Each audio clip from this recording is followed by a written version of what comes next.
We have a timestamp, so I want to do a video about the days between February 14th and 19th.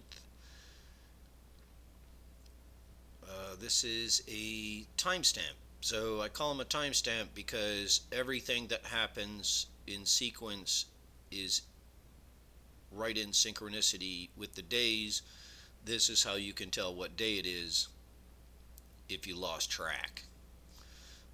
As long as you know the days, you could fall unconscious for an undetermined amount of time, wake up, and you could observe events, and you will know exactly what day it is. And there's 20 days, so it's not that many to memorize. That's how it works. And this one's real easy. We have a power outage, and we have turtles, then we have Ted Cruz, then we have water raining in the homes, and then we have mass distribution. So that's some pretty raw material to work with. We're talking about the Trecena of Ish, a 13-day time period of Ish. This is the last time we had the Trecena of Ish was in May 27th to June 8th. That's when the entire protest movement for George Floyd started. He was killed on May 25th. The protest started, I believe, on the 28th of May. So right after the beginning of the Trecena of Ish. And anybody who knows how to tell time knows that when you're tracking events and you're tracking stuff that happens, not to do with regular calendar stuff, but just you're looking at stuff. Is there a theme to the years? Well, the theme generally starts on the vernal equinox and goes to the vernal equinox. That's the year. So the year doesn't end at the end of December. That's just a financial calendar. We're talking about the reality calendar, the one that tracks consciousness and the things that happen. So the year didn't stop, did it? The corona kept going, the protests kept going. We had the big one on January 6th, and that kept going, and everything just seems to keep going. And this is part of it. But we've come full circle from George Floyd to this power outage.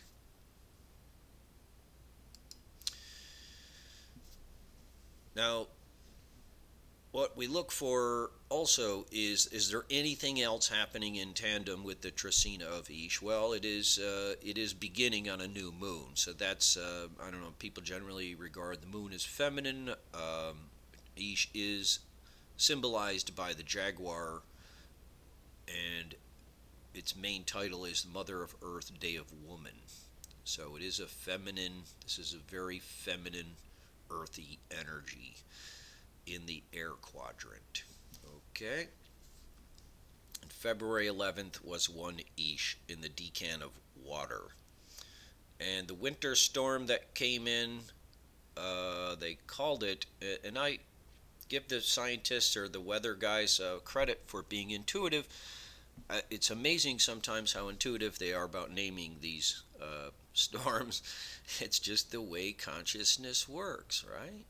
So Winter Storm Uri, or Uri, or however you want to say it. I don't know how that's pronounced, but I looked at it. I said, "Wow, I wonder what that means." And it means to shine a light on. So isn't that interesting? But here we go. So this is the name of the storm.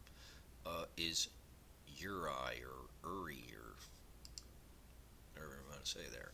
So we're going to be talking about the days that are marked in green, the green numbers 5 through 9. February 11th began the Trecena of Ish. It goes to February 23rd, and then begins the Trecena of Kej, which will again go back to 1 on February 24th, right? That's how a Trecena works. So what we observe is when a Trecena begins, that Trecena, the energy of that day, stays throughout that 13 days and then hands it off to the next one. Sometimes it mixes and blends and keeps going for one or two or even three, but a lot of times it hands it off. That's the primary observation. So we're going to be looking at Monday through Friday. Monday is the day that really the calamity happened. I believe a lot of people reported 3 a.m. Monday was when the power went off. And that day was T-Hawks. And of course, T-Hawks is the day of electricity. And this is the largest blackout since 2003. And that blackout, which was across the Northeast, that also wasn't on the day of T-Hawks, but it was in the Trecena of T-Hawks. So during the Trecena of T-Hawks was the largest power outage since this one. This one is the largest one since then. So, but T-Hawks is the day of electricity, the balance of polarities. In the I Ching, it talks of seeking union, and that's what electricity does, doesn't it? It is seeking a union to balance the polarities between the sky and the earth. And lightning is very much a part of the symbolism of that day. And flint, because when you strike the flint, it makes a spark. And that spark is very much the same as electrical sparks. Those are the only two places in nature we get that, is in striking flint or when lightning hits, right? Natural. But Tesla was born on that day. That's Nikola Tesla's day. And Cesar Pele, he was born on that day. The guy who designed the Petronas Towers. And the most interesting thing, although the towers are extremely interesting by themselves, they look like giant electrodes, is he had to put that bridge between them. He wanted that thing in there.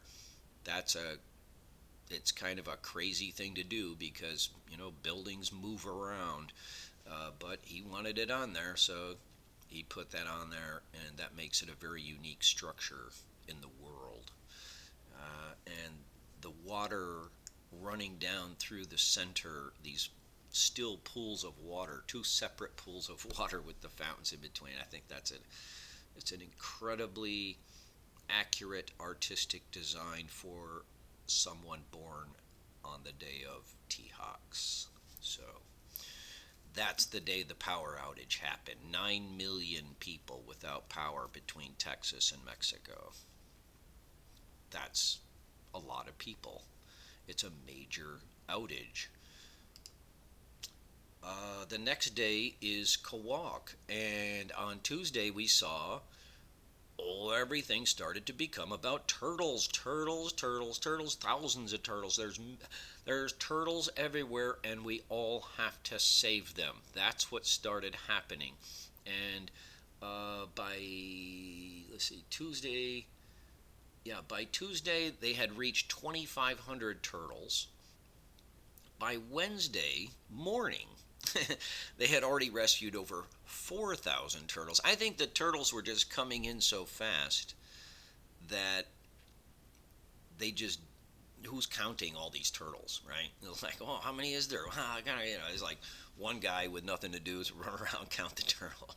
But there's this definite pervasive feeling that the turtles started coming in, so many turtles, and it all just became on that day, on the day of Tuesday, which is Kawak, and it is the day of, it's symbolized by the turtle. It's not a turtle, okay?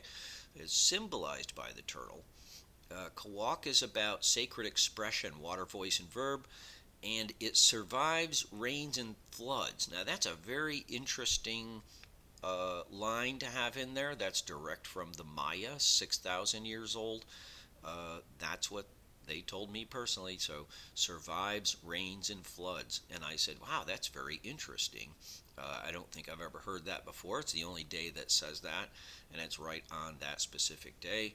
And sure enough, I have a litany of examples of this happening, and it's in mythology, it's in real examples, in real time, all the time. But on Kawak,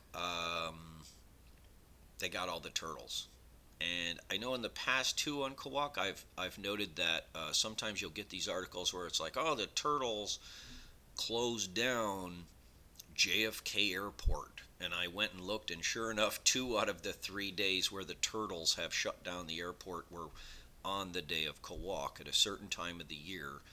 And yeah, so the turtles do become active during their season to move around. When they go to lay their eggs, they will get real active on Kawak. So, but on that day, they, as far as up to this point where I'm recording this, the biggest number I've seen so far, they said they have 8,000 turtles. Okay, but it started to become a big thing on Tuesday. I always like to point out that Zakeen is the day right after Ish. So Zakeen is symbolized by the eagle, and it's an air day in the air quadrant. Kawak is symbolized by the turtle, and it's an air day in the water quadrant. Okay, so you have a little bit of a supporting data for Rupert Sheldrake's morphic field hypothesis there, and that is, I find a lot of evidence for that. The morphic fields are real, and that's exactly what I think we're tracking here, are these morphic fields. So on Wednesday, everything changed. The entire focus of everything. We're not talking about the power anymore. We're not talking about the turtles anymore. In fact, the turtles got buried by this story. That Ted Cruz got caught trying to escape to Cancun. And Ajpu is the sun. And it's also the eyes and the spies. It's not literally the sun. It's symbolized by the sun because it's light. So this, during this storm, Uri, to shine the light on, and boy did he get caught. I mean, if there's anybody in Texas that should not have been going to Cancun on that day, it's if you're somebody who is supposed to be in charge that's been running your mouth and bashing everybody else. And then when your time came to shine, it was his opportunity to shine, right? They say a good politician doesn't let any disaster go to waste. Well, he not only let it go to waste, he stuffed it in the garbage can and stomped on it with his foot. This guy, everybody in Texas is like, where in the hell do you think you're going? But he was, and Ted Cruz is born on the day of Ajpu. So how interesting that not only somebody born, like I would have thought that would have been extremely interesting if anybody had made the news, like if he had been doing something really, really fantastic on that day, and he had done what a good opportunistic politician would do, is to take a complete advantage of this and hog the camera. I mean, that would have been noteworthy too, but no, he didn't do that, so it didn't matter. But he's born on Ajpu, so he definitely had a choice, and he could have went either way with it. And boy, he made the wrong choice. And the people were all lined up out there for food and water, and he's heading down to Cancun. And the camera, Ajpu is also the camera and the gun, so it's like the eyes, the sight. It's like looking through something, or when you got somebody in your sights. There's a lot to it, but it's a lot of it is the eyes, and there's a day of the spies on that day too. So yeah, he got caught. Big deal, it became a big deal. Like, why? But there it is, because you did this. You picked the wrong time. But either way, it's a big part of the timestamp here. That's 3 in a row. The next day, Thursday, is Emosh, and that's symbolized by water. And this is the day when everybody really started needing some water, and boy, did they get it. All the ceilings, not all, but a lot of ceilings crashing in. The pipes are bursting because they froze up from the lack of power. And then when the pipes thaw out, they burst and the water comes out, and chaos everywhere. So, Emosh is also specifically chaos in the family when the mind has lost control. So, sure enough, in everybody's living rooms, and I mean, there's a million pictures, water gushing out of the doors of apartment buildings and ceilings falling down. And I've done a lot of these types of repairs. It is chaos, and it's a major mess. It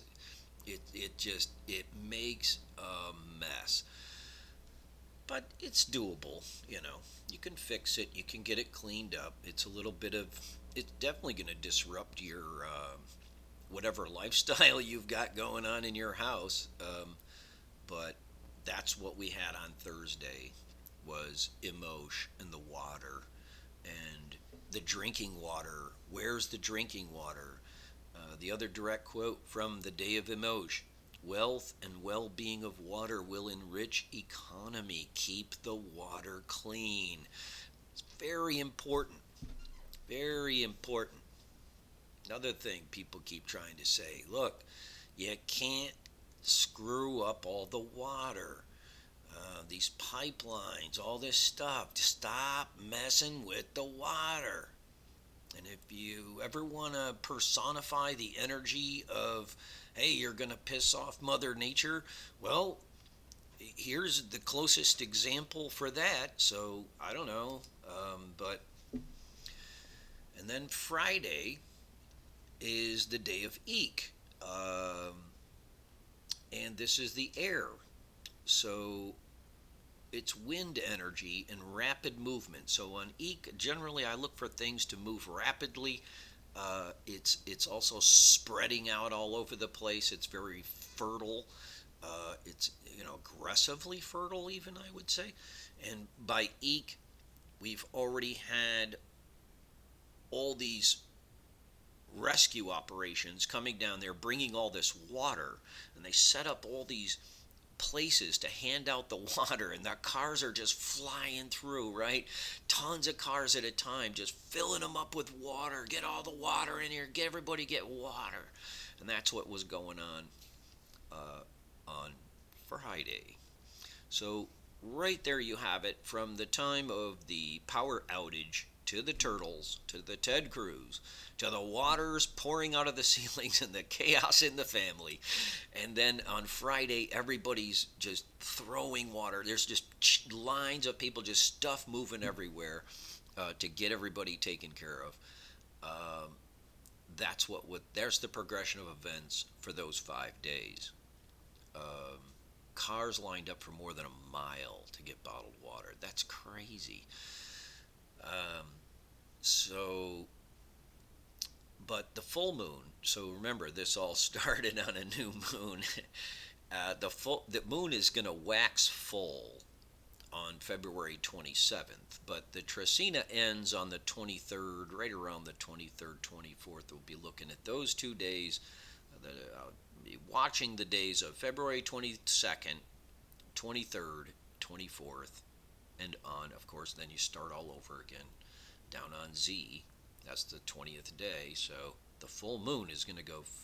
The moon's going to go full right on the 20th day, which is Z, and it's going to be 4Z in the week of the Trecena of Kej. Very, very, very stabilizing energy. But the end of the week of Ish, or the Trecena of Ish, I call it a week. It's a 13-day week. Is going to end on Khan and Kameh. That's the 22nd, 23rd, I believe, yes. And I'll be watching those days, because what we're really witnessing here is the syphilitic flowering of patriarchy. and that's why we're also watching, and it's the week of the Trecena of Ish is the day of woman, right? So the woman energy was strong. The male energy got hammered, right? So Ted Cruz gets caught while AOC, she comes out shining like a beacon of hope out of this. And so that's what I take out of it, just from an observation standpoint, not really looking at it from any political perspective, just that's what happened. Uh, so we'll keep watching, and that's all I got for today. Thank you.